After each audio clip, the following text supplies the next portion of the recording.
जो है जुड़ती हुई नजर आ रही है, तो जो कि टैक्स रिजीम में जो है कमी हमें देखने को मिल रही है। लेकिन अगर हम जम्मू कश्मीर को देखें तो ये एक ऐसी लोकेशन है जो एक लंबे समय से सफर कर चुकी है इकोनॉमिकल लेवल पे। अगर हम देखें अलग अलग रीजन्स रहे हैं और उन अलग अलग रीजन्स की वजह से यहाँ के अलग अलग सेक्टर्स जो है काफी ज्यादा मुतासर रहे। चाहे हम हेल्थ सेक्टर की डेवलपमेंट की बात करें, यहाँ पे जनरल इंफ्रास्ट्रक्चर की डेवलपमेंट की बात करें, यहाँ पे एजुकेशन की बात करें, मेडिकल सेक्टर की बात करें, जो यहाँ पे स्कीम्स की जो इम्प्लीमेंटेशन है, क्योंकि अगर हम देखें तो 2019 के बाद ही हमें ऑन ग्राउंड स्कीम्स का इम्प्लीमेंटेशन देखने को मिला है। लेकिन अगर हम प्रीवियस डेटाज की तरफ देखें या रिकॉर्ड्स की तरफ देखें जो हमारे पास अवेलेबल है, उसके मुताबिक आप देखेंगे कि as compared to previous times आज की डेट में स्कीम्स की कहीं ना कहीं पे जो है लोग लाभ उठा रहे हैं, लेकिन इससे पहले इस तरह की सूरत नहीं देखने को मिलती थी। वो एक बड़ी भी रीजन रही है जिसकी वजह से जो जम्मू कश्मीर की जो इकोनॉमिकल सस्टेनेंस है काफी ज्यादा मुतासर रही है। और हमेशा जम्मू कश्मीर की एक एक्सपेक्टेशन रही है कि उन सभी चीजों को रिवाइव करने के लिए, अगर हम पिछले 30 वर्षों की बात करें तो जम्मू कश्मीर को एक रिवाइवल पॉलिसी की बहुत ज्यादा जरूरत है, एक स्पेशल पैकेज की बहुत ज्यादा जरूरत है। और जिस तरह से हम पूरे मुल्क के एक यूनियन बजट को प्रेजेंट करते हैं, वहीं पे कहीं ना कहीं पे ठीक है मीर उमर, रऊफ जी आपका रुक करना चाहूंगी। रऊफ जी, जिस तरह से देखा जा रहा है कि कई सेक्टर्स के लिए फंड जारी किए गए हैं, लेकिन ऐसे में अगर हम सिर्फ जम्मू कश्मीर की बात करें तो जम्मू कश्मीर के लोगों की ज्यादा से ज्यादा उम्मीदें थी। जिस तरह से बेरोजगारी चरम पर है उसको लेकर भी खासा उम्मीदें थी, और अब टूरिज्म को जिस तरह से बढ़ावा देने की सरकार बात कर रही है उसके हवाले से भी जो लोगों की उम्मीद थी वो बढ़ी हुई थी। लेकिन ऐसे में देखा जा रहा है कि निराशा सामने आ रही है।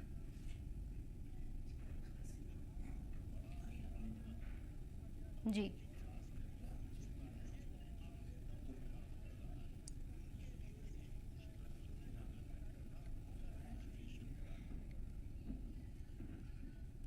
रऊफ जी, आपकी आवाज नहीं मिल पा रही है, आप अनम्यूट कर लीजिए। आवाज आ रही है? जी जी, आवाज मिल रही है। देखिए एक होप बंदी हुई थी, जैसा आपने खुद कहा कि बहुत निराशा आ रही है यहाँ पर। हर साल हम एक्सपेक्ट कर रहे थे कि अच्छी खासी पैकेज मिलेगी जम्मू कश्मीर को लेके। अब जम्मू कश्मीर का जहाँ तक सवाल है, पहले फैज साहब ने भी कहा कि उन्होंने टूरिज्म के हवाले से बहुत पहले 22 या 21 डेस्टिनेशन उन्होंने बनाने की कोशिश की जो नए हमारे टूरिज्म मैप पे आएगी, लेकिन बदकिस्मती के साथ उनमें से एक या दो को छोड़ के कहीं पर नामो निशान नहीं है उनको डेवलपमेंट का। तो ऐसे में जबकि एम्प्लॉयमेंट यहाँ पर इतनी बढ़ रही है रोज बरोज, तो उसको एड्रेस करने के लिए एक अच्छा मौका था कि एक अच्छी खासी पैकेज टूरिज्म को लेके या दूसरे जो सेक्टर्स है हमारे, हॉर्टिकल्चर है, एग्रीकल्चर है, हैंडीक्राफ्ट्स है, उसको लेके दी जाती, तब एक खुशी सी महसूस होती यहाँ पर भी। तो बदकिस्मती के साथ ऐसा एक बार फिर नहीं हुआ है। अब हम जैसा उन्होंने मैडम ने कहा है कि टूरिज्म के लिए उन्होंने जो वादे किए हैं वो उसको एक अच्छी फराग दिलाना, वो एक पैकेज देके जम्मू कश्मीर को, ताकि ये जो डेस्टिनेशंस है वो टाइम पे बन जाए, ताकि जो फ्लो है हमारा टूरिज्म का जो बढ़ रहा है उसको डाइवर्ट करके उन एरियाज में ले जाएंगे जहां पर अनएम्प्लॉयमेंट एड्रेस हो जाएगी और वहां के लोग भी उससे फायदा उठा सकते हैं। लेकिन ओवरऑल तो जितना भी देखा है आज जो मैडम ने पेश किया बजट, तो हमारे जो पहाड़ी खिता है उसमें निराशा ही सामने आई है। जी बिल्कुल।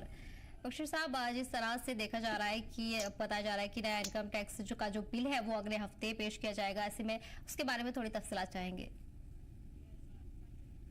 जी, अगले हफ्ते वो देखेंगे, अगले हफ्ते वो क्या पेश करेंगे। इनने कुछ रिफॉर्म्स तो करे हैं जो सराहनीय हैं, जैसे इनकम टैक्स के कंप्लेंट्स से लेकर और काफी मुद्दों को डिक्रिमिनलाइज किया है।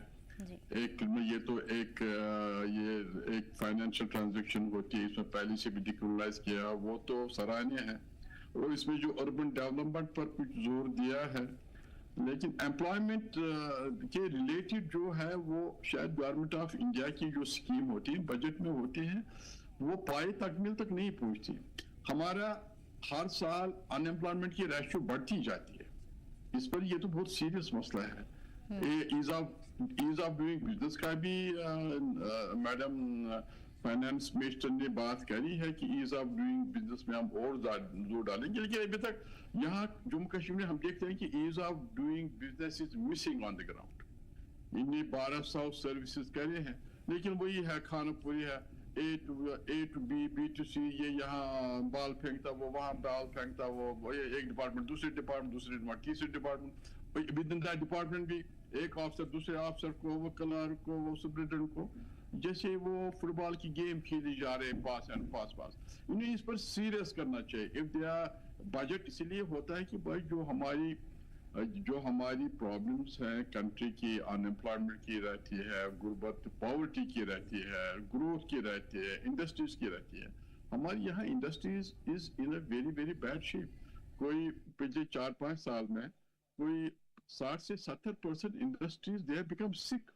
सो we expected a package for revival of industries, for revival of these जो sick units है, sick industries हैं, और the sectors which are not doing।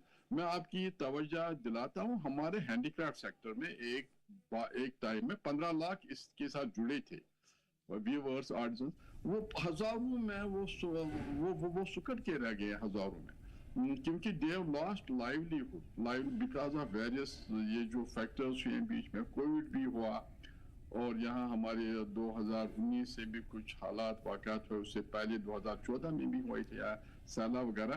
और exports have gone down from 2000 to 500 crores, so this 75% उसमें drop हुआ। तो इन sectors की तरफ ध्यान देना चाहिए।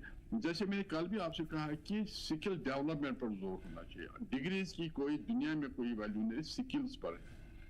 और आज जहाँ हम A1 की तरह जा रहे हैं, आर्टिफिशियल इंटेलिजेंस की तरह जा रहे हैं, या हमारे जो स्टार्टअप्स हैं वो बेचारे बेसिक में IT सेक्टर्स में इन्वॉल्व होना चाहते हैं, अनएम्प्लॉयमेंट उसको ख़त्म करना चाहते हैं, लेकिन 3-3, 4-4 साल से उनकी जो स्कीमें, उनकी जो एप्लीकेशंस हैं और उन्हें अप्लाई किया, वो कहीं भी नहीं है। उनको ज़मीन दिखाई कि यहाँ है संपोड़ा वगैरह पामपुर में, ये ज़मीन है यहाँ की, लेकिन डाउन द लाइन 4 साल दे बीन टोल्ड कि 2 सरकारी डिपार्टमेंट्स में आपस में झगड़ा चल रहा है, और 2 गवर्नमेंट डिपार्टमेंट जिनको चीफ सेक्रेटरी साहब बिठा सकते थे 10 मिनट में सॉल्व हो जाए, नहीं, उनके बीच में झगड़ा, जमीन आपकी है, जमीन हमारी है। 4 साल में तो इसी झगड़े में है, और 4 साल से। जी बिल्कुल, ठीक है रफ्तार। उस दौरान अखिलेश यादव क्या कुछ कह रहे हैं, आइए आपको सुनवाते हैं। लेकिन इसका मतलब ये नहीं है कि महाकुंभ में आपको हमको जाने के लिए कोई रोक सकता है। तमाम वो लोगों की जान गई जिनको कभी निमंत्रण नहीं।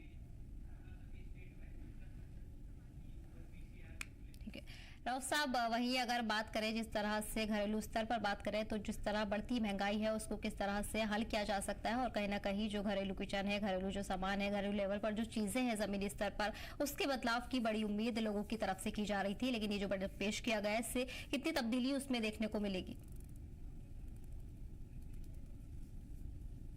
जी राउफ साहब।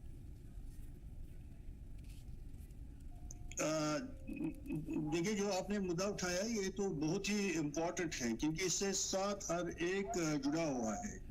ये प्रॉब्लम जो है ये कॉमन मैन की प्रॉब्लम है, और वो महंगाई की चक्की में पिसता ही चला जा रहा है। अब उसकी तरफ हमें ध्यान देना था, और उसको कैसे हम एड्रेस करते, उसका कहीं पर भी खास ज्यादा जिक्र नहीं हुआ इस बजट में। कैसे हम एक या तो आमदनी, अगर हमें बाजार में कोई चीज खरीदने के लिए निकलते हैं वो महंगी है, तो प्रोपोर्शनेटली हमारी आमदनी भी उसी हिसाब से बढ़नी चाहिए। अब जो आमदनी है वो वही पर है, और खर्चा जो है वो बढ़ते ही चले जा रहे हैं। उसमें तो मेरे ख्याल में टैक्सेशन का जो मामला है उसमें उनको थोड़ा बहुत जो GST है उसको रिवाइव करने की बहुत जरूरत है आज के दिन में, क्योंकि GST का जहां तक सवाल है उसने एक डिस्पैरिटी लाई है बहुत से, चाहे वो कमोडिटीज हैं या इंडस्ट्रियल गुड्स हैं या दूसरी चीजें जो हैं जिस पे वो लागू होती हैं, उसकी तरफ नजरसानी जरूरी है आज के दिन में। तब जाके जो महंगाई है उसको एड्रेस किया जा सकता है, और इस बजट में उसकी तरफ कोई खास ध्यान नहीं दिया गया है। तो मेरे ख्याल में आने वाले दिनों में उसकी तरफ अगर ज्यादा ही बढ़ता जाएगा तो वो एक बहुत बड़ी परेशानी का मसला भी बन सकती है।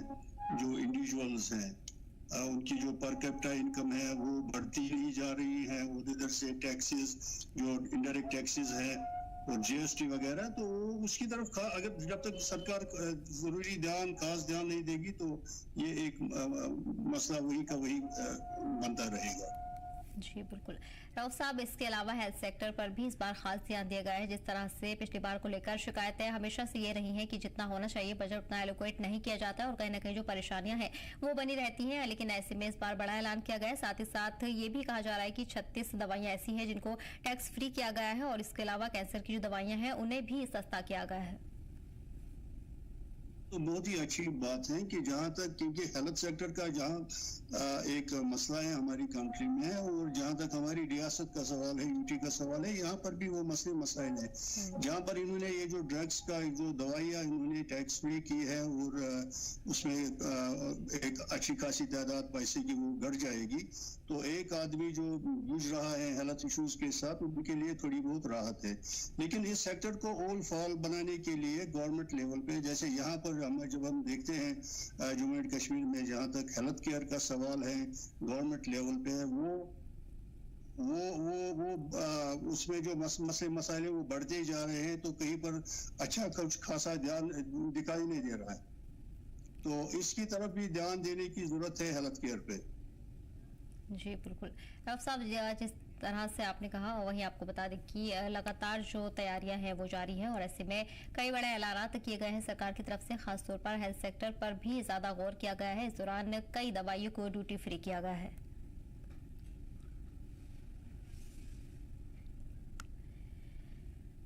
राउफ साहब, इसके अलावा अगर जम्मू कश्मीर के हवाले से हम बात करें तो जम्मू कश्मीर के कई इलाके ऐसे हैं जो कई सारी हेल्थ सहूलत से जूझ रहे हैं और मुतासिर हैं। ऐसे में ज्यादातर इलाकों में हेल्थ सहूलत नहीं मिल पा रही है। जो जिला अस्पताल हैं उनकी भी हालत खस्ता है, तो उस पर जो तब्दीली है बड़े लेवल पर वो की जा सकती है। कहीं ना कहीं सरकार के इक़्तिदार में आने के बाद भी लोग ये उम्मीद कर रहे हैं। देखिए, लोगों की उम्मीदें हमेशा से इन चीजों की तरफ बहुत ज्यादा बढ़ती जा रही हैं। जब बजट का जो होता है और जब नई सरकार हमारी आई है, जहां तक आपने यहाँ पर हेल्थ केयर के अगर हम देखेंगे, ये माउंटेनियस रियासत होने की वजह से हमारे दूर दराज कुछ ऐसे इलाके हैं जहां पर अभी भी प्रॉपर हेल्थ केयर मुयसर नहीं हो रहा है हमारे उन लोगों को जो वहां पर रहते हैं।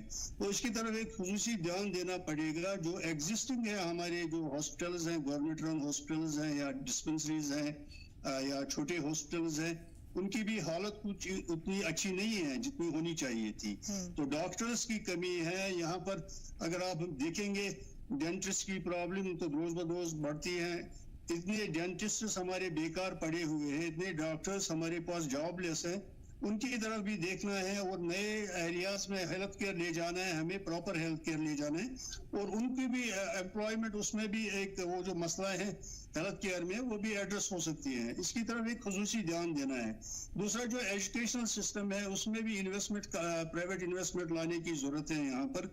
और क्योंकि जम्मू कश्मीर एक ऐसा एरिया है जहां पर अगर इस चीज को बढ़ावा दिया जाए एजुकेशन इंस्टीट्यूशंस की तरफ, तो वो बहुत ही अच्छा रह जाएगा यहाँ पर। क्योंकि दूर दराज से लोग आ सकते हैं यहाँ पर अगर यहाँ पर प्राइवेट यूनिवर्सिटीज को बढ़ावा दिया जाए, जो कल भी हमने डिस्कस किया था, तो उसके खास नताइज निकलेंगे। एक तो यहाँ पर भी थोड़े बहुत अनएम्प्लॉयमेंट एड्रेस हो जाएगी और बाहर से लोग यहाँ पर पढ़ने के लिए आएंगे, क्योंकि यहाँ का मौसम जो है कश्मीर का ये बहुत ही अच्छा है और इसमें प्राइवेट हॉस्पिटल्स की भी जरूरत है, उसकी तरफ भी ध्यान देना है। तो अगर सरकार की तरफ से एक अच्छी हैंड होल्डिंग हो जाएगी प्राइवेट एंटरप्रेन्योर्स के लिए, तो ये मसले जो हमारे हेल्थ केयर से रिलेटेड हैं या एजुकेशन से रिलेटेड, ये भी हम एड्रेस कर सकते हैं। जी बेशक। राउफ साहब, आपको बता दूं कि स्टार्टअप के लिए भी फंड का बड़ा ऐलान किया है। इस बजट में 10,000 करोड़ रुपए की व्यवस्था की गई है, जिससे स्टार्टअप जो शुरू है नौजवानों की तरफ से वो किया जाएगा। लेकिन अगर हम जम्मू कश्मीर में देखें तो वहां भी बेरोजगारी चरम पर है और ज्यादा से ज्यादा जो सरकार की स्कीमें हैं वो भी लोगों तक नहीं पहुंच पा रही हैं। बेशक, देखिए जो ये स्कीमें हैं ये तो या तो कागजों पे ही रहती हैं और बाहर वो लाइट नहीं देख पा रही हैं।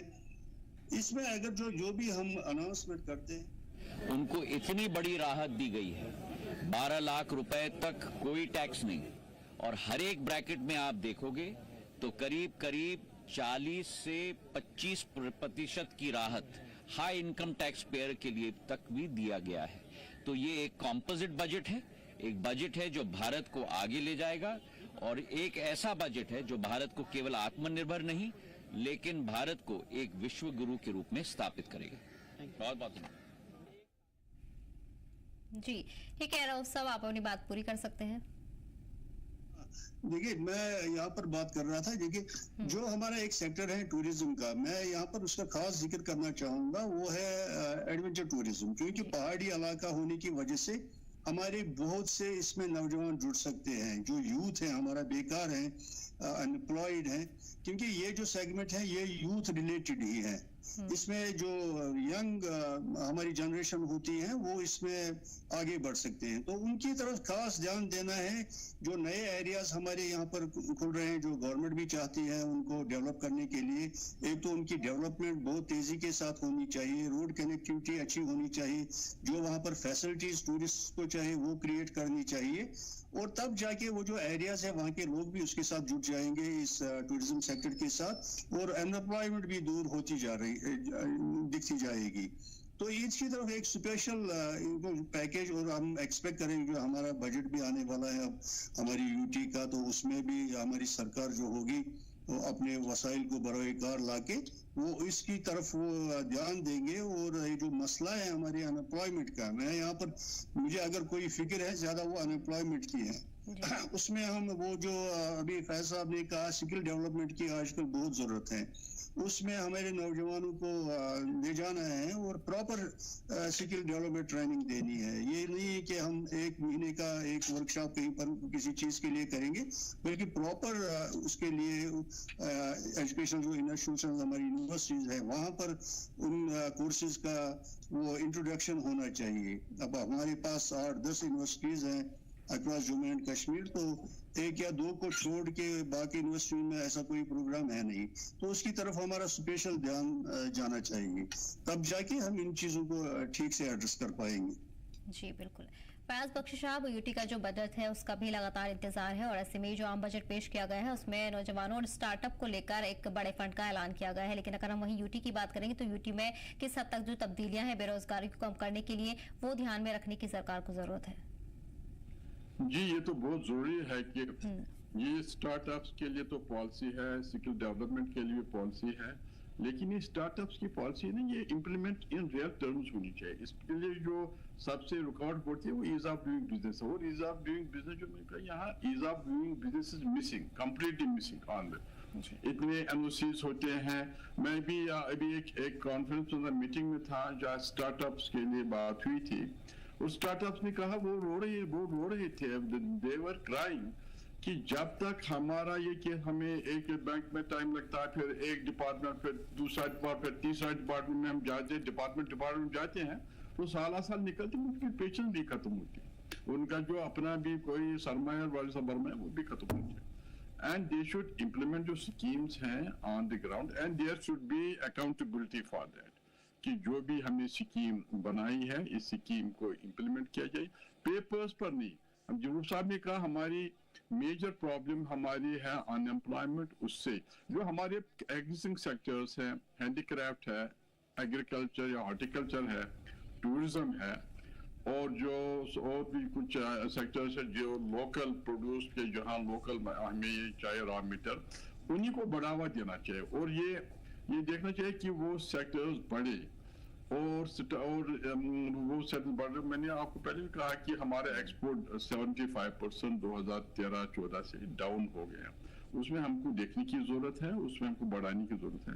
अभी स्टेट गवर्नमेंट की एक पॉलिसी वो निकली है कि एक्सपोर्ट पॉलिसी में उन्हें टारगेट रखेंगे 10,000 करोड़ के। जब हम 2000 से 500 करोड़ तक आए, तो उससे 10,000 करोड़ एक्सपेक्ट करना with in 5 years is too much.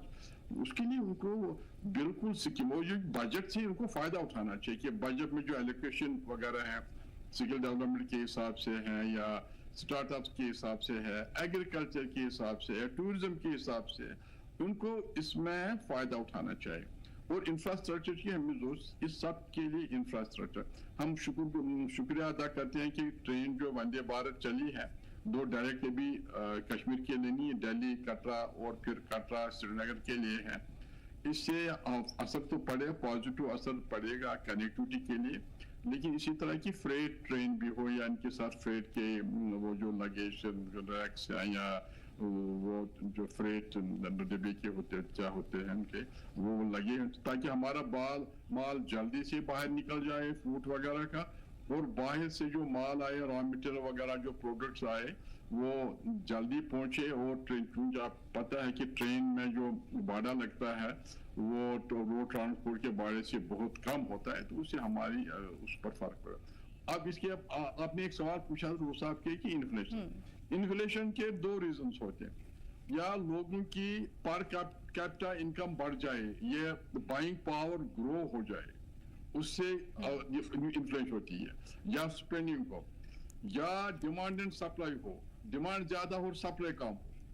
यहाँ मुझको लगता है कि यहाँ डिमांड एंड सप्लाई की ये प्रॉब्लम है, और ये हमारे जम्मू कश्मीर में खास तौर पर बाइंग पावर, नेशनल जो capital, national capital income, capital पर कैपिटल इनकम वो कम हो गई, और in compare to other states also कम है। तो वो उस पर ध्यान देने की जरूरत है कि ये क्या डिमांड एंड सप्लाई की वजह से है, या लोगों में ज्यादा पैसा आएगा, इनकम ज्यादा, वो तो आपको पता है कि पर कैपिटल इनकम कम हो गया। अब ये बजट जो है हमारा, ये तो हमारे जम्मू कश्मीर बजट की से भी है कि हमें सेंट्रल गवर्नमेंट से कितना इसमें यानी उनके वहाँ से कितना असिस्टेंस मिलते, कितना लोन वगैरह मिलता है, that will be very important. लेकिन इस बजट में अभी हमें इसको डिसिफर करना पड़ेगा, बारीकी से देखना पड़ेगा कहाँ क्या है। इन्होंने तो मोटा मोटी बताया है, लेकिन मैं फिर कोई शिकायत करूंगा मोहतरमा फाइनेंस मिनिस्टर साहिबा से कि बिहार और ये जो नॉर्थ स्टेट से she has been very very generous, और इसी तरह एक जेनरसिटी जम्मू कश्मीर के लिए भी कर लेती, कुछ अनाउंसमेंट होता कोई पैकेज का, that would have been very good for us, उससे हमारी इकोनॉमी में काफी फर्क पड़ सकता। जी चाहेंगे आपसे कि ख्वातीन के लिए किस तरीके की इस टैक्स स्लैब में किस तरीके का उन्हें मुनाफा हो सकता है, फायदा हो सकता है, ख्वातीन के लिए क्या खास है इस बजट में?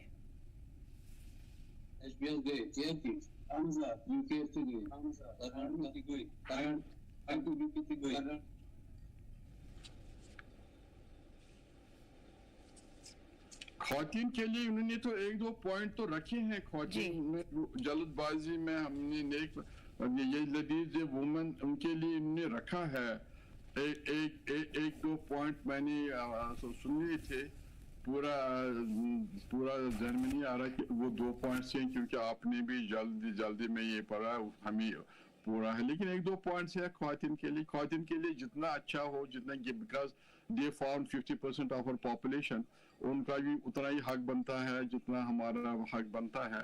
तो उनकी वुमेन डेवलपमेंट, वुमेन एम्पावरमेंट की बात करें, लेकिन वुमेन डेवलपमेंट की हमें बहुत काफी जरूरत है। जी, और कहीं ना कहीं स्टार्टअप के लिए जो फंडिंग का ऐलान किया गया है उस पर आपका क्या ख्याल है?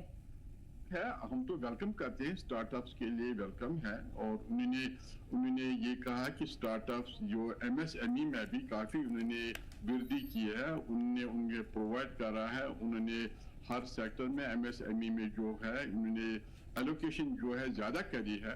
लेकिन अब यही है कि ये जो बजट में हो, ये ग्राउंड में ये एलोकेट हो जाए, क्योंकि ये 1 साल का बजट होता है, और हालांकि स्कीमें कुछ स्कीमें हैं 5 साल की स्कीमें हैं, और कुछ वो होना चाहिए, कुछ हेल्थ के हिसाब से भी, हेल्थ के सेक्टर के भी उन्होंने कहा कि हर डिस्ट्रिक्ट 50, कुछ डिस्ट्रिक्ट ने कहा जिसमें कैंसर का जो है डे कैंसर वो जो केयर बनाएंगे उनको, क्योंकि हमारे डिस्ट्रिक्ट मुझे पूरा पता नहीं है कितने डिस्ट्रिक्ट हैं, वैसे यूपी में हमारे तो 20 डिस्ट्रिक्ट हमारे जम्मू कश्मीर में है।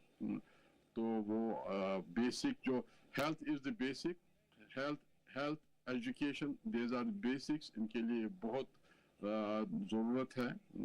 और उसी तरह जल शक्ति है, और प्योर वाटर, साफ सुथरा पानी होना चाहिए, उस पर भी उनने बजट में रखा हुआ है। हमें उम्मीद है कि हम उससे भी फ़ायदा उठा पाएंगे, क्योंकि काफ़ी प्रॉब्लम्स हुई है। अभी बुदाल राजौरी में काफ़ी डेथ्स हुई है, 17-18 डेथ्स हुई है वहाँ, और यहाँ भी श्रीनगर में, गांधरबल श्रीनगर डिस्ट्रिक्ट में उन्होंने काफ़ी स्प्रिंग्स हैं, उनका टेस्ट कर रहे हैं, तो उनमें कुछ पॉइजनस से उनके कुछ बैक्टीरिया पाए गए जो मुज़र सेहत है, and they should take care कि हर एक शख्स को एक। उसके अलावा मैं खास बात बताऊं कि हमारा जो एनवायरनमेंट है, हमारा यूएसपी एनवायरनमेंट है, हमारे जो गॉड गिवन नेचुरल रिसोर्सेज हैं, चाहे वो पीक्स हमारे हैं, लैंडस्केप हैं, फॉरेस्ट हैं, वेटलैंड्स हैं, लेक्स हैं, उनके लिए हमें चाहे कि उनके लिए हमारे इस बजट में आई डोंट नो अभी तक कुछ है डिस्कवर करेंगे, उसके लिए हमें खास ख्याल रखना है। हमें यहाँ जंगलों में रोड्स वगैरह लेने की कोई ज़रूरत नहीं है, हमें यहाँ जंगलों को वैसे रखने की ज़रूरत है। हमारे पहले भी जो रोड्स वगैरह वाइडनिंग हुए, बाकी उसमें हज़ारों पेड़ काटे गए और जिसका असर खराब हुआ है। हम चाहते हैं कि हमारा जो माहौल हो, माहौलियात हो, एनवायरनमेंट है, ये बना रहे, क्योंकि जब तक हमारा माहौल और एनवायरनमेंट बना रहेगा तब तक हमारा टूरिज्म भी कब तक चलेगा। बिल्कुल। टूरिज्म जो इसका रिपल इफेक्ट होता है, रिपल डाउन इफेक्ट होता है, इससे हैंडीक्राफ्ट को फायदा होता है, हॉर्टिकल्चर को होता है, जनरल ट्रेड को होता है, एक दुकानदार को होता है, एक शॉल डीलर को होता है, ट्रांसपोर्ट को होता है, ये सब घोड़े वाला होता है या गवर्नमेंट के कुछ गंडवाला वगैरह।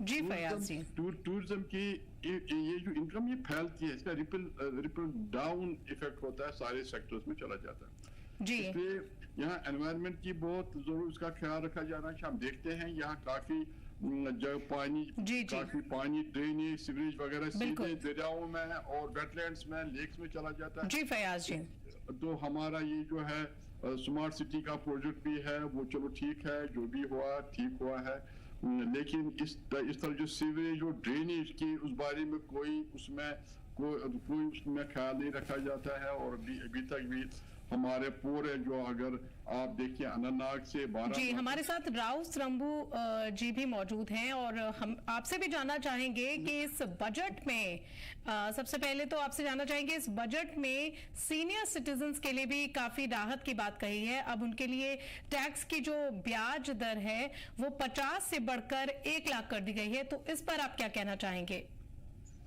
देखिए, ये बहुत ही खुशाइंदा बात है कि सीनियर सिटीजन्स का भी इस बजट में ख्याल रखा गया है जी।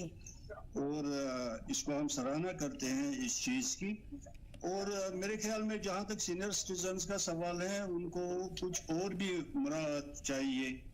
आजकल हमें पता ही है कि it is unlike the foreign culture, जहाँ पर सीनियर सिटीजन्स के लिए होम्स बनाए हुए हैं, उनमें एक अच्छा उनके हेल्थ केयर के बारे में वो सोचते हैं। तो यहाँ पर भी उनके लिए एक जामिया प्रोग्राम होना चाहिए, क्योंकि हमारी जो सोसाइटी है वो भी उसमें ट्रांसफॉर्मेशंस हो रही हैं, वो भी चेंजेस पे आ रही हैं। तो सीनियर सिटीजन्स का हमें इसमें ज्यादा से ज्यादा ख्याल रखना पड़ेगा। लेकिन जहाँ तक आज के बजट का सवाल है, ये भी इसको हम वेलकम करते हैं, जहाँ पर सीनियर सिटीजन का इन्होंने ख्याल रखा है। लेकिन सीनियर सिटीजन्स के हवाले से और भी काफी कुछ करने की बहुत ही जरूरत है हमारे मुल्क में। और जहाँ तक हमारी रियासत यूटी का सवाल है, यहाँ पर भी वो प्रॉब्लम्स है जो और स्टेट्स में सीनियर सिटीजन्स की हैं, तो उनको भी एड्रेस किया जाना चाहिए। उनकी हैंड होल्डिंग होनी चाहिए। उनकी भी जो एम्प्लॉयमेंट में थे या जिनके अभी भी जो पेंशनर्स वगैरह हैं, उनके पेंशनर्स को जो पेंशन है वो तो वही का स्टैग्नेंट है, उसकी तरफ भी ध्यान देना पड़ेगा। उसकी एनहेंसमेंट होनी चाहिए जो पेंशन लेते हैं।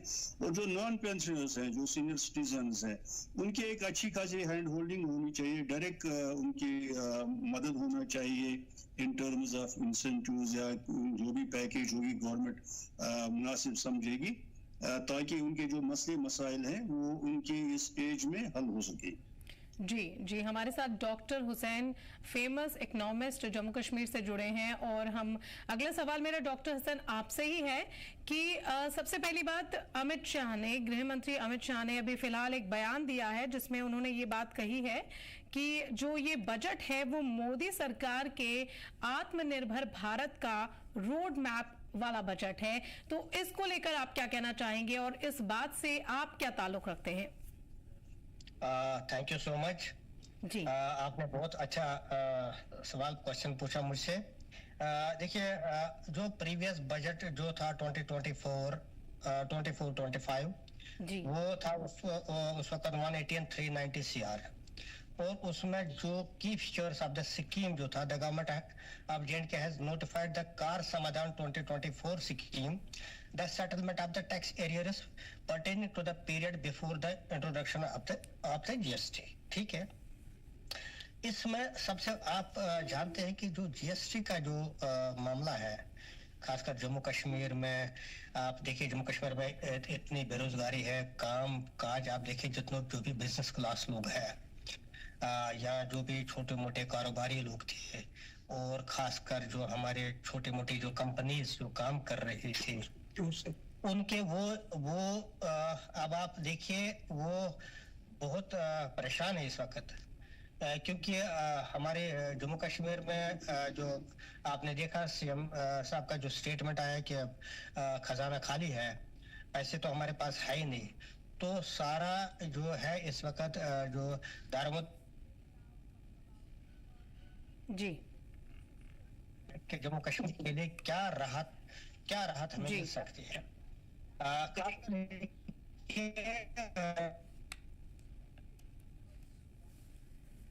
तो बजट में अब तक के बड़े बड़े ऐलान किए गए हैं मिडिल क्लास के लिए, लोगों को पता था कि किस स्कीम में कहां से हमें कहां ज्यादा रिक्वायरमेंट है, कहां जरूरत है। जी, तो कहीं ना कहीं हमारे जम्मू कश्मीर के जो मौजूदा जो गवर्नमेंट्स थी 2019 से पहले, वो अपने हिसाब से वो बजट पेश करते थे जी। तो लेकिन अनफॉर्चुनेटली मैं इसको कह सकता हूँ कि आफ्टर 5 अगस्त 2019 के बाद आप हमारी स्टेट चली गई है, तो हमें यूनियन टेरिटरी बनाया गया है, तो we are fully dependent upon the central government. तो अब सेंट्रल गवर्नमेंट ही देख रही है कि हमें कहाँ से क्या चीजें हैं। और अब देखिए, अभी जो बात हुई है सीनियर सिटीजन्स की, फॉरेस्ट डिपार्टमेंट की, या खासकर हॉर्टिकल्चर जो है, और जो हेल्थ सेक्टर है, या एजुकेशन या हायर एजुकेशन का जो है, उसमें मुझे लगता है कि इस वक्त सेंट्रल गवर्नमेंट को इस पर ज़्यादा तवज्जो देनी चाहिए, ताकि जो जम्मू कश्मीर के लोग, सॉरी टू से, हमें जो है 2019 के बाद जो हमें डिसएम्पावर किया गया, सॉरी टू से मुझे कहना पड़ा कि हम लोग अपना बजट नहीं बना पाए जी। तो अब जो है, क्योंकि आजकल जो हमें पूरी जो है जम्मू कश्मीर के लोग, और खासकर हमारी जो जम्मू कश्मीर की गवर्नमेंट, वो अब देख रहे हैं कि क्या जम्मू कश्मीर को कोई राहत मिल सकती है सेंट्रल गवर्नमेंट से। जी, वो देखने वाली बात रहेगी। और हमारे साथ फैयाज बख्शी साहब भी मौजूद हैं। फैज बख्शी जी, आपसे जानना चाहेंगे कि इस बजट में सालाना 12 लाख की जो अगर कोई व्यक्ति कमाई करता है तो उसके ऊपर 1 रुपए का भी जो है टैक्स नहीं लगेगा, इस बात का ऐलान किया है वित्त मंत्री निर्मला सीतारमण ने। लेकिन उन्होंने ये बात जरूर कही है कि 12 लाख से ऊपर अगर 1 रुपया भी ज्यादा वो कमाते हैं तो उस पर उन्हें टैक्स भरना पड़ेगा। इस बात को लेकर, इस ऐलान को लेकर आप क्या कहना चाहेंगे? ये वेलकम है, अगर 12 लाख तक जिनकी ये आमदनी है, मिडिल क्लास है, वो तो ठीक है, ये तो हमको उसको तो करना चाहिए वेलकम। हमेशा स्लैब तो हमेशा होते जी, 5 लाख का स्लैब होता है, 5,000, 5 लाख, एक से दूसरा स्लैब होता है ये तो। लेकिन जिनका तो काफी रिलीफ है इसमें, जो 12 लाख तक अगर है, क्योंकि 12 लाख आपको पता है कि इन्फ्लेशन भी है, महंगाई भी है, and things have become costlier, उस हिसाब से 12 लाख तो ठीक है। तो क्या इस बजट को आम आदमी का बजट कहा जा सकता है? जिस तरीके से कैबिनेट की मीटिंग में बजट से पहले प्रधानमंत्री नरेंद्र मोदी ने ये बात कही थी कि ये बजट आम लोगों के लिए बजट है, तो क्या इस बात से इत्तेफाक किया जा सकता है? देखिए, वो तो पॉलिटिशियंस का होता है। गवर्नमेंट हमेशा कहती है आम आदमी का बजट है, और ये जो अपोजिशन वाले कहते हैं पॉलिटिशियंस, वो कहते हैं नहीं, जो आम आदमी का बजट नहीं है, आपने जो इनकम टैक्स वगैरह रिलीफ दिया है वो उनके लिए दिया है।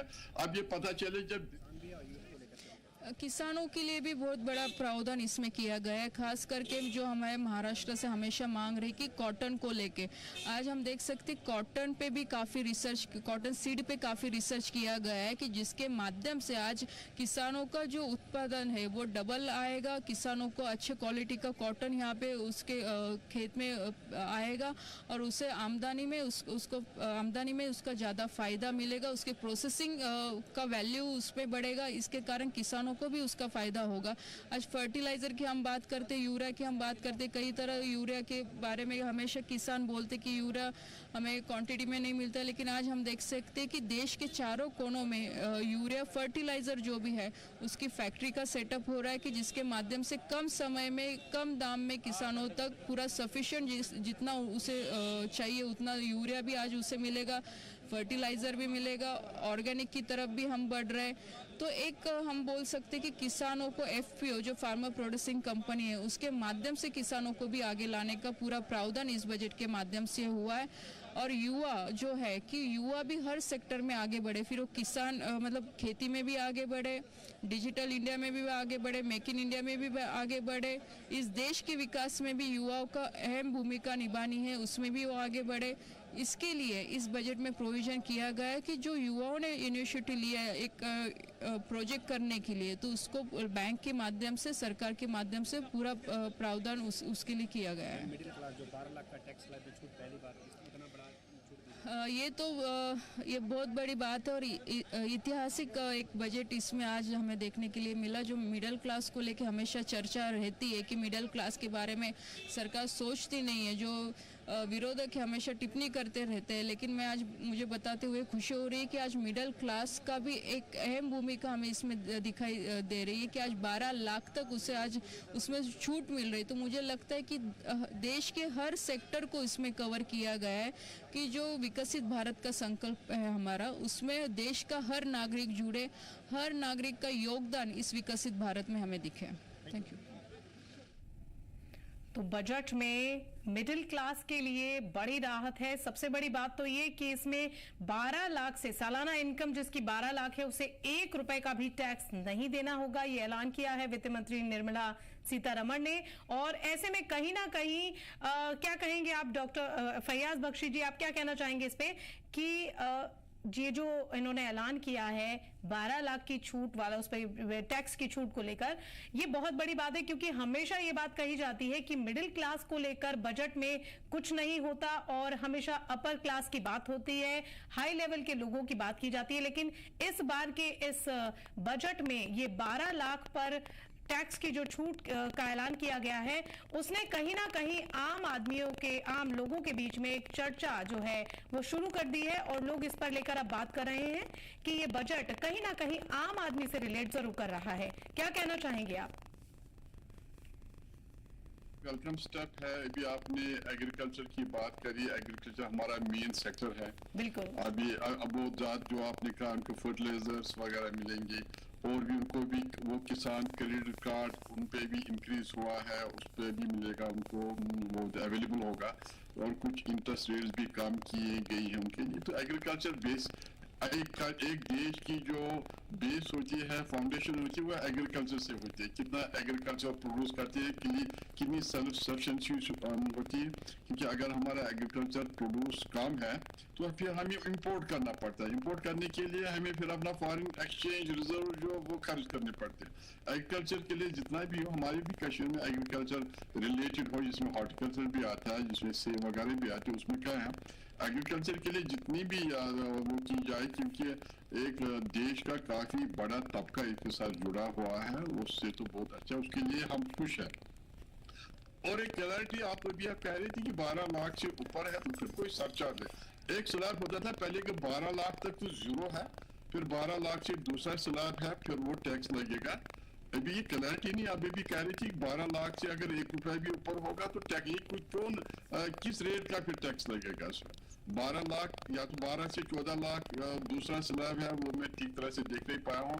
फिर उसी जो 2 लाख है, 2 लाख पर टैक्स लगता है। आपने भी कहा कि 12 लाख से अगर है तो फिर कोई सरचार्ज की क्या बात हो रही है, ये ठीक से मैं वहाँ देख नहीं पाया।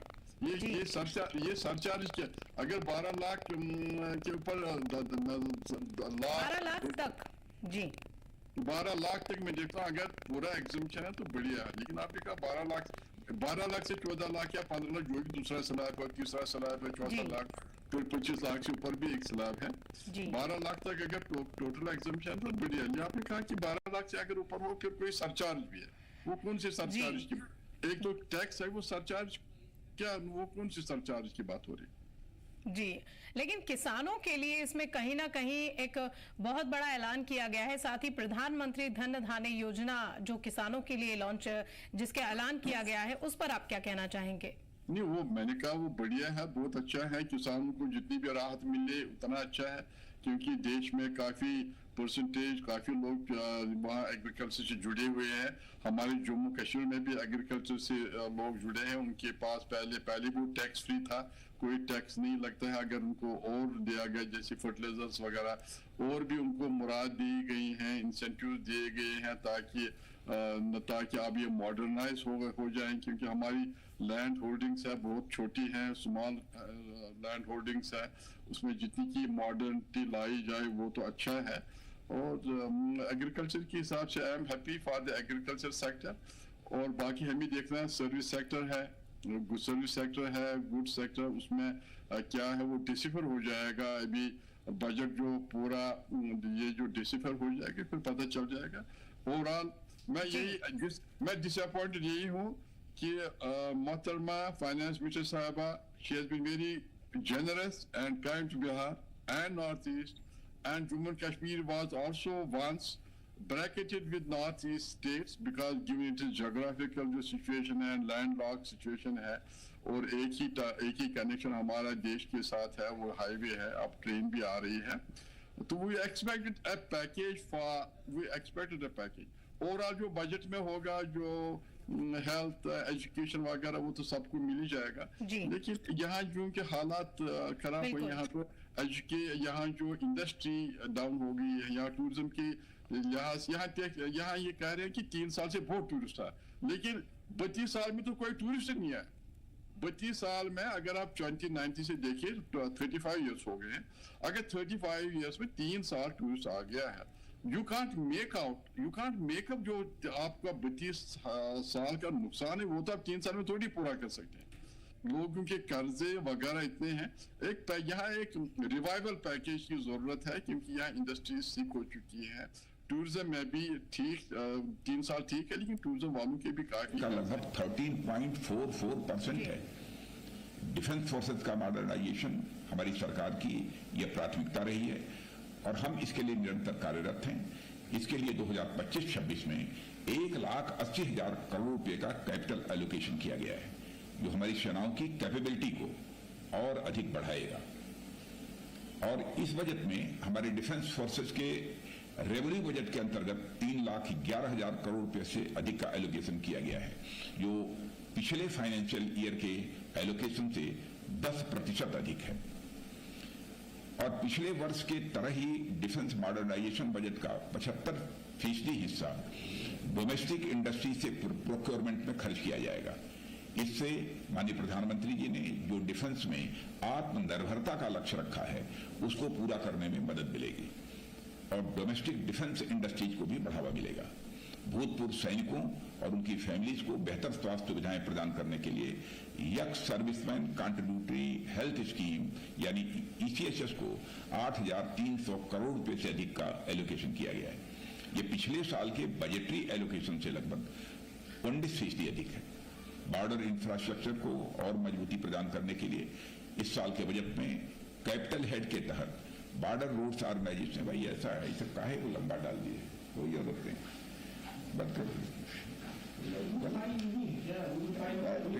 बहुत लेंदी कर दिया, बहुत कोई जरूरत नहीं है। Not addressed. Where is investment coming from? We've seen a decline in foreign. कहीं हर तबके के लिए फायदेमंद है और हर स्लैब को इस बजट में फायदा होगा। खास तौर पर ये बजट जो है आम आदमी को मद्देनजर रखते हुए बनाया गया है, मिडिल क्लास को ध्यान में रखकर इस बजट को बनाया गया है। यहां तक कि निर्मला सीतारमण वित्त मंत्री ने ये बात कही थी अपने बजट को शुरुआत करने से पहले कि ये जो बजट है वो कहीं ना कहीं उस पर रोजगार पर जोर है और मेडिकल फैसिलिटीज पर भी जोर है। मेडिकल सहूलत जो है देश के लोगों को, मुल्क के लोगों को मिले, इसको लेकर ही इस बजट में खास तौर से ऐलान किए गए हैं। साथ ही कैंसर जैसी 36 दवाएं जो हैं वो ड्यूटी फ्री कर दी गई हैं और ये कहीं ना कहीं आम आदमी से ये बजट रिलेट करेगा, क्योंकि हर बार जो है बजट में ये बात कही जाती है बजट के ऐलान के वक्त कि ये बजट आम आदमियों के लिए नहीं है, ये बजट हायर लेवल क्लास के लिए है। लेकिन कहीं ना कहीं इस बजट में इस बार मिडिल क्लास को लेकर राहत की कई ऐलान किए गए हैं। हमारे साथ फैयाज बख्शी जी जुड़े हैं। फैयाज जी, आपसे जानना चाहेंगे कि इस जैसा कि अभी राजनाथ सिंह जी ने भी कहा कि ये जो बजट है वो हर तबके के लिए है और हर तबके के लोगों को उनका हक मिले और कहीं ना कहीं मेडिकल पर जोर देने की बात जो है वित्त मंत्री निर्मला सीतारमण ने कही है, तो इसको लेकर आप क्या कहना चाहेंगे? मेडिकल क्या उसमें तो सेक्टर में है, हेल्थ केयर सेक्टर में रखा गया है और ये जो हर डिस्ट्रिक्ट में अगले 5 साल में जो डे केयर कैंसर केयर किया ये प्रोवाइड किया जाएगा, उसके लिए जैसे ये कह रहे 36 ड्रग्स हैं कैंसर रिलेटेड जिस पर से उन्होंने ड्यूटी वगैरह बिल्कुल काम करी है, वो तो बिल्कुल अच्छे वेलकम है। वो तो बिल्कुल ठीक बात है क्योंकि कैंसर से बेचारा सफर जो करता है गरीब आदमी करता, सफर तो सब लोग करते हैं लेकिन गरीब आदमी के लिए और भी मुश्किलात हैं क्योंकि ये जो ट्रीटमेंट इसका बहुत महंगा होता है, तो इससे तो ये कहीं ना कहीं फायदेमंद रहेगा उन लोगों के लिए जो कैंसर जैसी बीमारियों से जूझते हैं। लेकिन फैयाज जी, आपसे जानना चाहेंगे कि पिछले साल का बजट और इस साल के बजट में आप क्या फर्क देखते हैं और इसको किस तरीके से आप एनालाइज कर सकते हैं? देखिए, ये हमें याद रखना है कि प्रधानमंत्री जी इस कंट्री को अगले कुछ वर्षों में 5 ट्रिलियन इकोनॉमी बनाना चाहते हैं और उसके लिए डेवलपमेंट का होना बहुत जरूरी है। उसके लिए ये जो समाज का हर एक तबका उनका उठाव बहुत जरूरी है, उनको उठना चाहिए। ये जो गरीबी की रेखा वो और भी नीचे चली जानी चाहिए, वो कम हो जानी चाहिए और ये ऑल राउंड इसमें डेवलपमेंट, इंफ्रास्ट्रक्चर की भी डेवलपमेंट होनी चाहिए, मैन्युफैक्चरिंग की भी डेवलपमेंट चाहिए, एक्सपोर्ट बढ़ना चाहिए और ये सब कुछ बनेगा तभी जब देश पूरी तरह से ये तरक्की करेगा और प्रगति करेगा, तभी तो हम जाएंगे। जो हमारा लक्ष्य है कि $5 ट्रिलियन इकोनॉमी की तरफ ले जाने का देश है, तभी तो वो पूरा हो जाएगा। ये नहीं कि एक हमारे घर में हम बड़े अमीर हैं, हमें बड़ी तरक्की कर रहे हैं लेकिन हमारे घर में 5 में से 2 बहुत कमजोर हैं मेंबर्स, वो कमजोर हैं, हम कहते हैं भाई 3 आगे बढ़ रहे हैं 2 नीचे। तो सबका यकसान जो है इक्वल डेवलपमेंट होना चाहिए और ये जो ये करा डिफेंस के लिए भी बहुत जरूरी है कि डिफेंस हर देश चाहता है कि डिफेंस के लिए उनका बजट हर साल बढ़े और ये जो health education health sector startups के लिए इस बजट में है।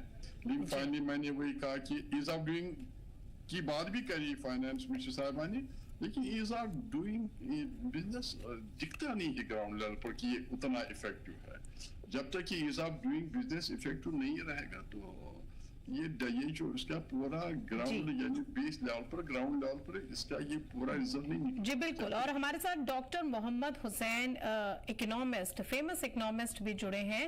आपसे जानना चाहेंगे कि वित्त मंत्री ने इंश्योरेंस को लेकर भी बड़ा ऐलान किया है। इंश्योरेंस पॉलिसी में सेक्टर में चेंज किए हैं उन्होंने।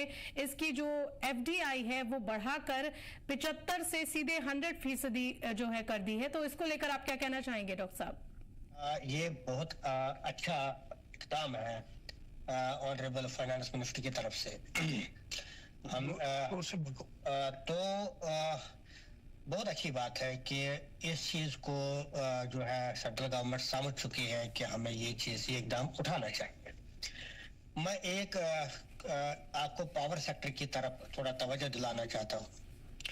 जो हमारे हाइडल पावर प्रोजेक्ट्स है जम्मू कश्मीर में, इस पर जो हमारे जो बजट है, जो सेंट्रल गवर्नमेंट है, जो सेंट्रल गवर्नमेंट जो है, इस पर इस बजट में इनको ये हमारे ये जो मेन रिसोर्स है जम्मू कश्मीर का, जो पावर सेक्टर है हमारा, अब आप देखिए, अगर आप जम्मू कश्मीर विजिट करेंगे तो आप देखेंगे कि क्या ग्राउंड की सिचुएशन है पावर के रिलेटेड है, जो हमारे जो है।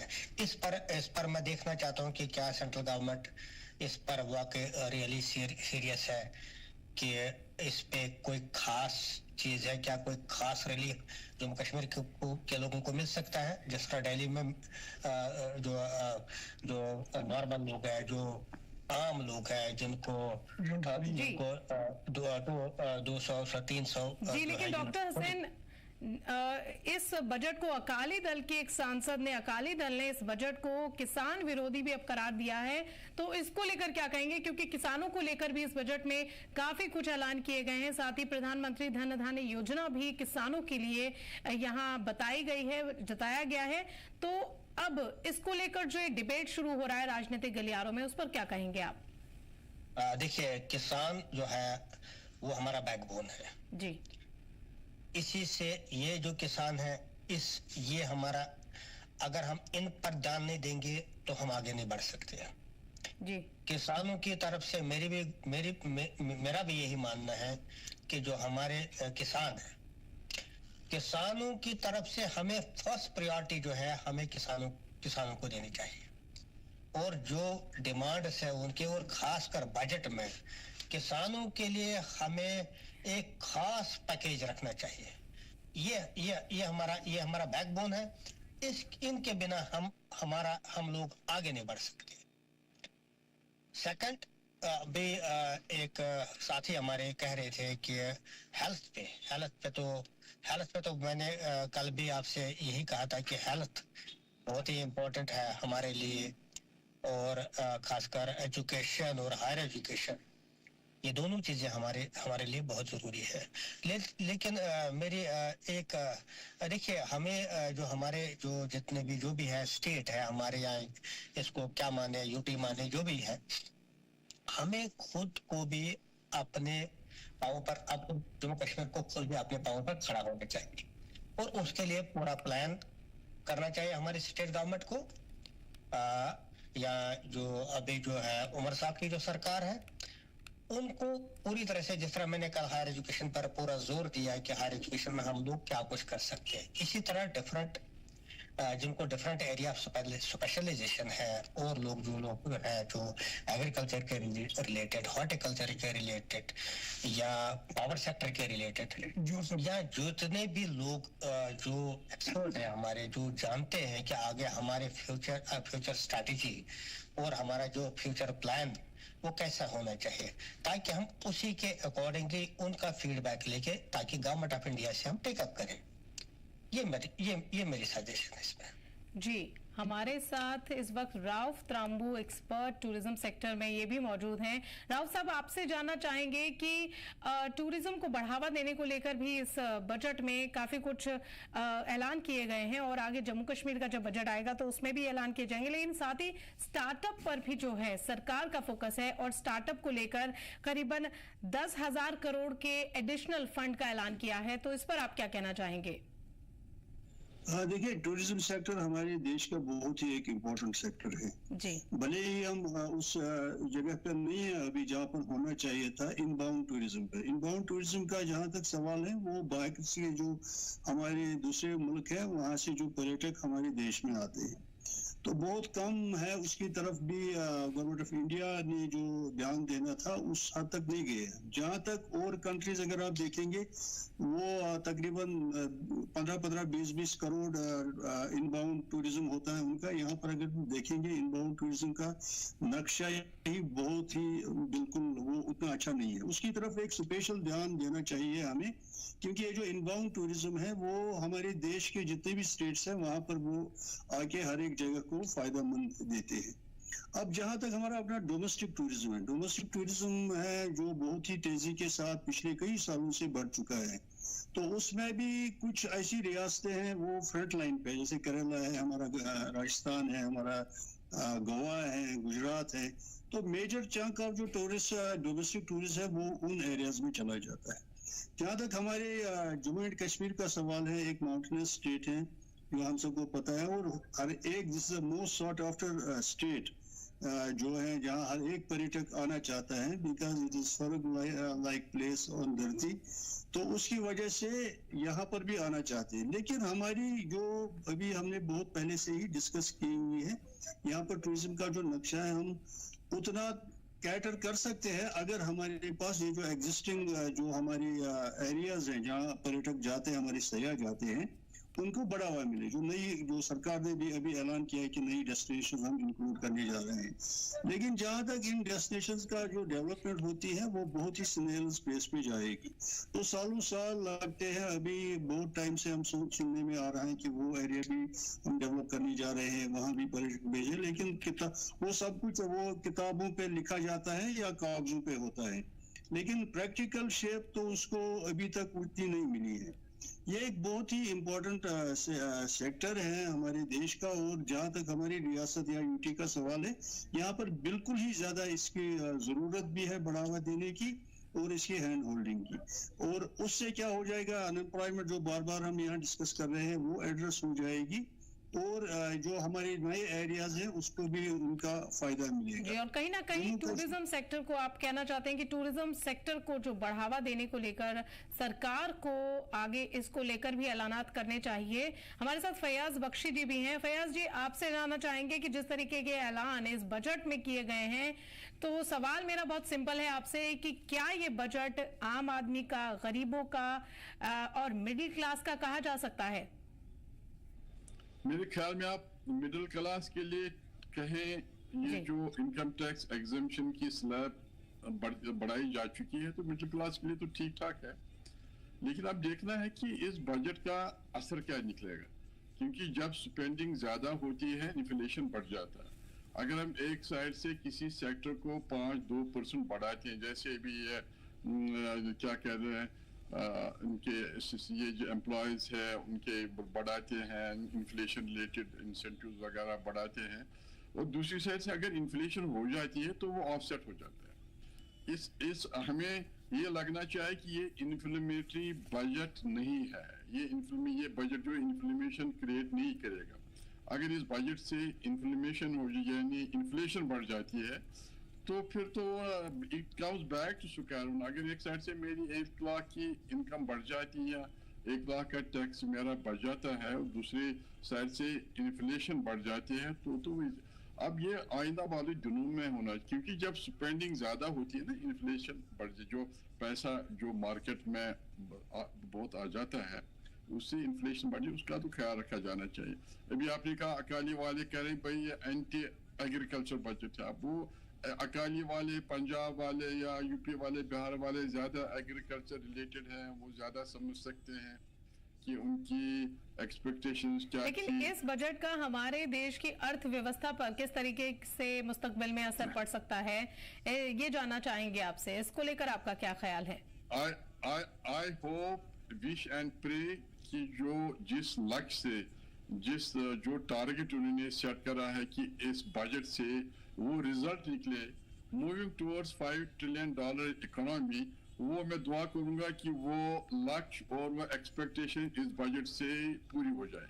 क्योंकि अभी हम देखते हैं कि जो बजट बनता है अभी इंटरनेशनल लेवल पर भी काफी अनसर्टेनिटी है।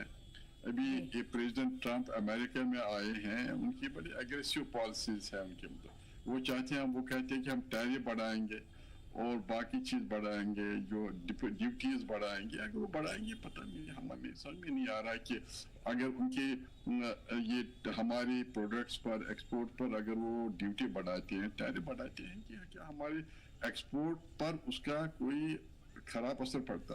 और वो दूसरे जो कह रहे हैं कि जो यहाँ ठहरे हैं डॉक्यूमेंट्स के बगैर, अभी उन्होंने कोलंबिया के कुछ लोग निकाले हैं, इसी तरह से 10 लाख इंडियन का भी कल कोई जिक्र करा, 10 लाख इंडियंस भी इस जुमरे में आ जाएंगे, और पाकिस्तान या बाकी और देश के भी जितने हैं वहाँ लाखों, मेरे ख्याल में 1 करोड़ 10 लाख के करीब है वहाँ जो और स्टे करे। अगर उनको निकाले जाएगा 10 लाख इंडियंस, हमारे भाई या जो भी है यार दोस्त, वहाँ उनको निकाला जाए, उससे भी क्या फ़र्क है? उस पर उनको रिहेबिलिटेट करने में उससे इकोनॉमी पर फ़र्क पड़ता है, क्योंकि वहाँ अभी कमाते हैं और रेमिटेंसेस बैक होम बेचते हैं। ये सब भी ये भी वोलेटाइल है। और हमें पेट्रोल का भी देखना है, जो फ्यूल है, पेट्रोल डीजल है, ऑयल का क्या रेट रहेगा, और हमारा जो डॉलर रिलेटेड इकोनॉमी है उसका क्या, डॉलर ऊपर जाएगा नीचे जाएगा, इंडियन करेंसी ऊपर बढ़ेगी जाएगी नीचे जाएगी। अभी जो इंटरनेशनल सिचुएशन अभी बहुत फ्लूइड है, जब तक प्रेसिडेंट ट्रंप जो सेटल नहीं हो जाते हैं, अभी वो एग्जीक्यूटिव पावर्स वो ऑर्डर्स निकालते हैं, जिससे काफ़ी कंट्रीज पर बहुत ख़राब असर पड़ा हुआ।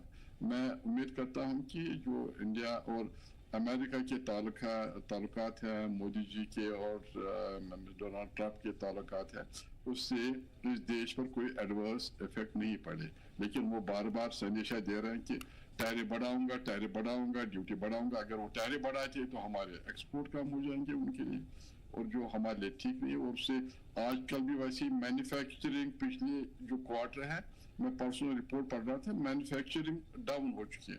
5.1% से 4% उसकी ग्रोथ रही है, ये नहीं कम हुई है।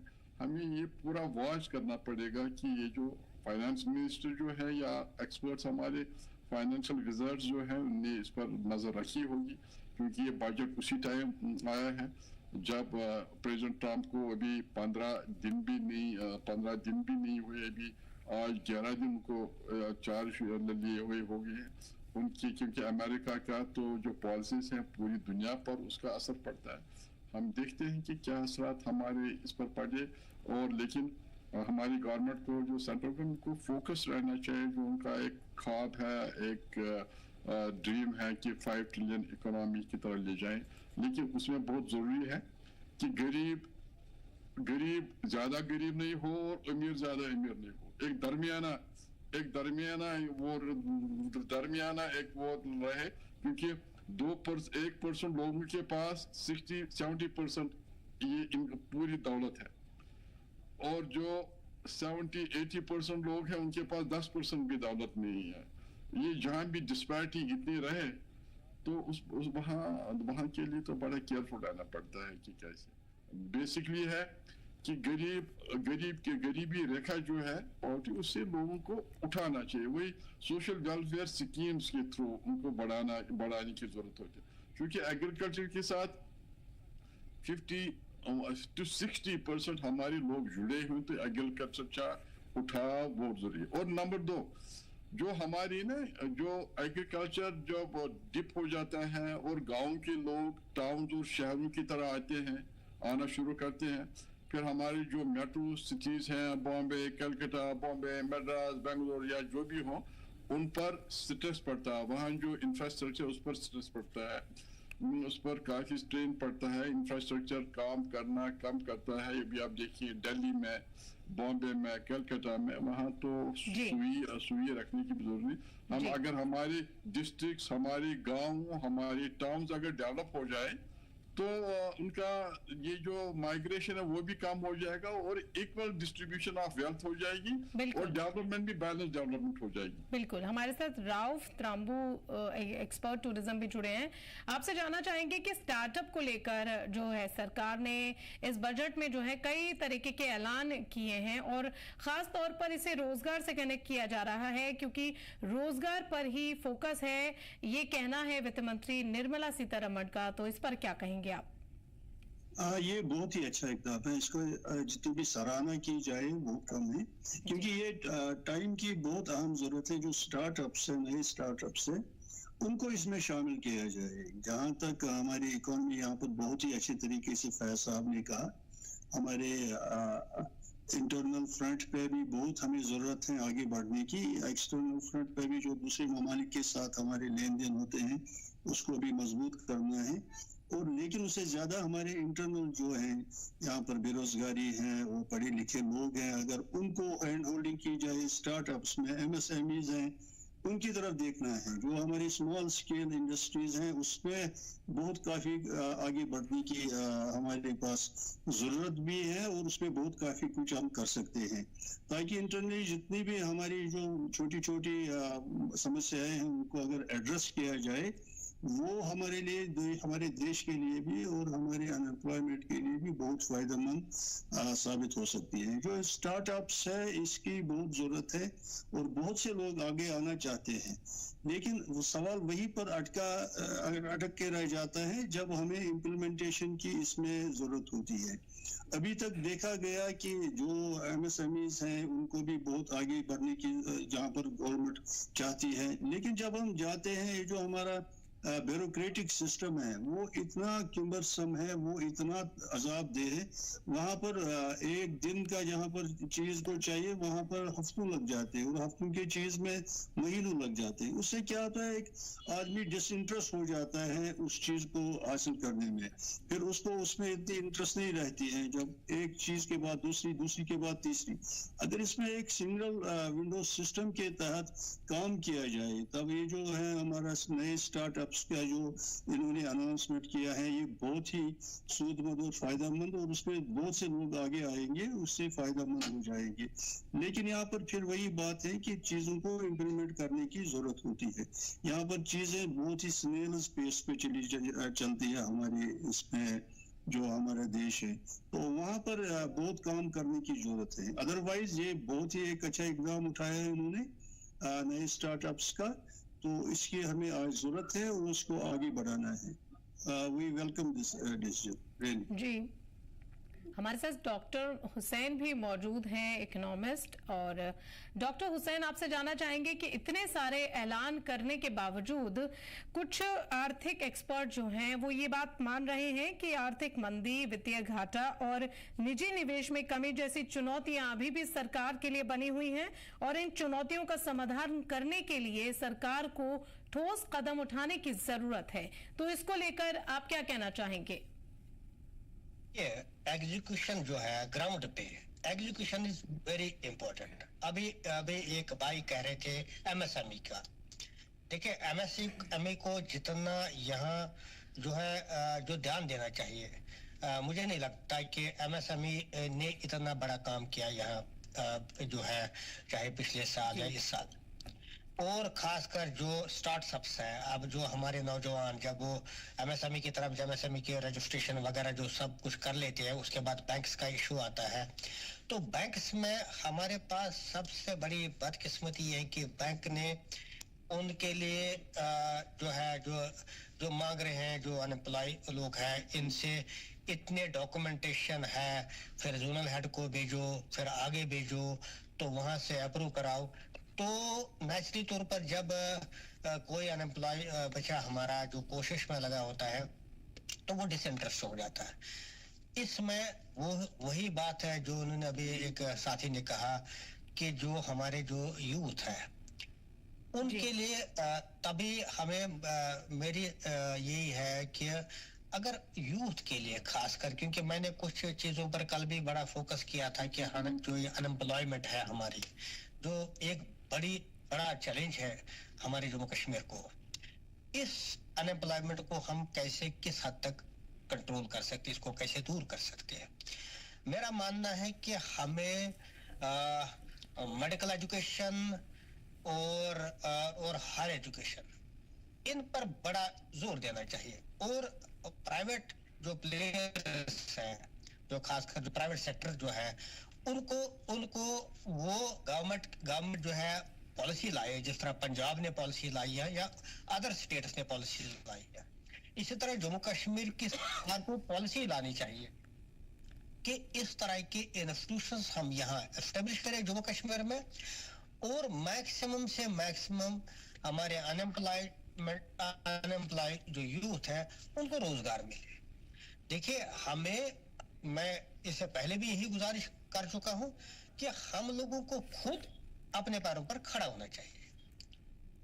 अगर हम डिपेंडेंट रहेंगे सेंट्रल गवर्नमेंट पर या और चीजों पर, तो डिपेंडेंट जो होते हैं लोग वो आगे नहीं बढ़ सकते जब तक वो खुद अपने पैरों पर खड़े नहीं हो सकते। हमारे पास अपॉर्चुनिटीज है। जम्मू कश्मीर एक ऐसी स्टेट है, ऐसी रियासत है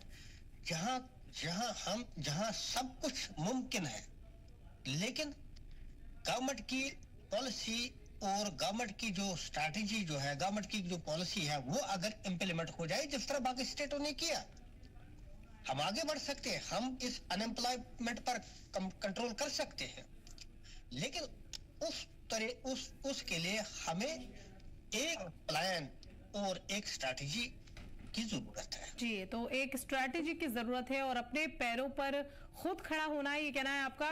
फयाज बख्शी जी, इस पर आपका क्या ख्याल है? जिस तरीके से डॉक्टर हुसैन ने कहा कि हमें खुद अपने पैरों पर खड़ा होना है और आगे बढ़ने के लिए खुद ही स्टार्टअप की बात इन्होंने कही है, तो आप क्या कहना चाहेंगे इस पर? मैं तो पूरा इत्तेफाक करता हूं, उनके साथ एग्री करता हूं, और सेल्फ रिलायंट होनी उससे बड़ी और कोई बात हो नहीं सकती है कि कोई भी स्टेट, कोई भी कंट्री, कोई भी अगर सेल्फ रिलायंट होना चाहे। लेकिन ये जो है पीछे जो हम 30-32 साल खो चुके हैं, उससे तो काफ़ी हमारा बैकलॉग हो चुका है। हमारी अनएम्प्लॉयमेंट बढ़ी हुई है, काफ़ी एवरेज है, और अब हमें वही सेक्टर देखने हैं। सेल्फ रिलायंस के लिए हमें वही सेक्टर देखने पड़ेंगे जिनका ये रॉ मटेरियल है, जैसे टूरिज्म के लिए हमारे यहाँ यूएसपी है, जैसे हॉर्टिकल्चर के लिए सेब वगैरह फ्रूट्स हैं, जैसे फ्लोरिकल्चर के लिए हमारा फ्लोरिकल्चर। लेकिन इसमें हमारी कुछ बॉटलनेक्स हैं। बॉटलनेक्स यही है कि हमारा जो सेब है उसको सही दाम मिलते नहीं है। दो इसमें रीजंस हैं। एक, इसको यहाँ से मंडी तक ले जाने के लिए काफ़ी टाइम लगता है क्योंकि रेल कनेक्शन नहीं है। सेकेंडली, ये जो WTO के अंडर बाहर अमेरिकन सेब या बाकी कंट्रीज के सेब से उन पर ड्यूटी बहुत कम, पहले 75% थी, अब उन पर ड्यूटी बहुत कम, 25% है, 30% है। उस हिसाब से हमारा जो सेब वगैरह का जो फ्रूट हमारा है, इसको मार्केट में सही प्राइस नहीं मिलता है। और यही हम बाहर, ये सेब की बात नहीं, सेब एग्रीकल्चर सेक्टर की बात है। अगर एक फ्रूट ग्रोअर को सही दाम अपने जो प्रोड्यूस करता है उसको नहीं मिलती है, तो उसमें इंटरेस्ट कम होता है। जब गाँव में जो एग्रीकल्चर जब उसको सही दाम नहीं मिले अपने प्रोड्यूस के, वो डिसहार्टेंड होता है, और ये जो डेवलपमेंट में उसमें कमी होती है। नंबर 1। नंबर 2, अब टूरिज्म है, ये तो हॉर्टिकल्चर है। अब इसके बाद जो हो सकता है कि हमारा ये जो स्टार्टअप्स वगैरह हों, लेकिन मैंने इसके लिए आपको यही कहा कि यहाँ उसके लिए एनवायरनमेंट ठीक नहीं बनाया जा रहा है, ईज ऑफ डूइंग बिजनेस नहीं है, बैंक्स में प्रॉब्लम है, और NOCs में उनको काफ़ी टाइम लगता है, और कोलेटरल्स मांगे जाते हैं, और बैंक भी कोई रिस्क लेने के लिए उनको बैंक को कोई रिस्क लेनी नहीं है, क्योंकि क्रेडिट गारंटी स्कीम जो है वो तो गवर्नमेंट ऑफ इंडिया की है। लेकिन यहाँ बदकिस्मती से हमारे बैंक जो हो उसमें भी उनको कोलेटरल मांगते हैं, और इतनी उनको गाइडलाइंस है, उनकी रिक्वायरमेंट पूरी करनी पड़ती हैं, जो वो पूरी करनी पड़ती हैं। अभी मैंने कहा एक हमारे फंक्शन में थे, सेमिनार में था, वहाँ तो काफ़ी ये थे स्टार्टअप्स थे, उन्होंने कहा हमें 2-2 साल लगे, 3-3 साल लगे। और यहाँ IT सेक्टर में कोई मेरे ख्याल में 200-300 लोग हैं जिन्होंने अप्लाई करा for land to set up IT sector की इंडस्ट्री वगैरह। 3-4 साल से पढ़े, उन्हें 5-5 लाख रुपया जमा कर्जा करके कहीं से भी करके लोन करके दिया, लेकिन अभी तक उनको जमीन भी अलॉट नहीं हुई। एक बार उनको दिखाई गई एक साइट है जमीन की। इसकी सेल्फ रिलायंस में अपॉर्चुनिटीज तो होती है, लेकिन अपॉर्चुनिटी के साथ फिर फैसिलिटीज भी होनी चाहिए, एमिनिटीज भी होनी चाहिए, जो इसके लिए रिक्वायरमेंट है फाइनेंस और बाकी डिपार्टमेंट है गवर्नमेंट की, इसमें जो हैंड होल्डिंग की जरूरत है वो भी तो मिलनी चाहिए। ये स्कीमें तो बहुत अच्छी, पेपर पर बहुत अच्छी स्कीमें लगती हैं, लेकिन फाइनली ये ग्राउंड पर, अभी आपने कहा कि उनको फर्टिलाइजर मिलेगा, अगर फर्टिलाइजर उनको मिलेगा, अगर कल फर्टिलाइजर आज 1000 में मिलता, अगर उनको कल 1500-2000 में फर्टिलाइजर मिले, कहीं भी इंटरनेशनल प्राइस इंक्रीज हुए हैं,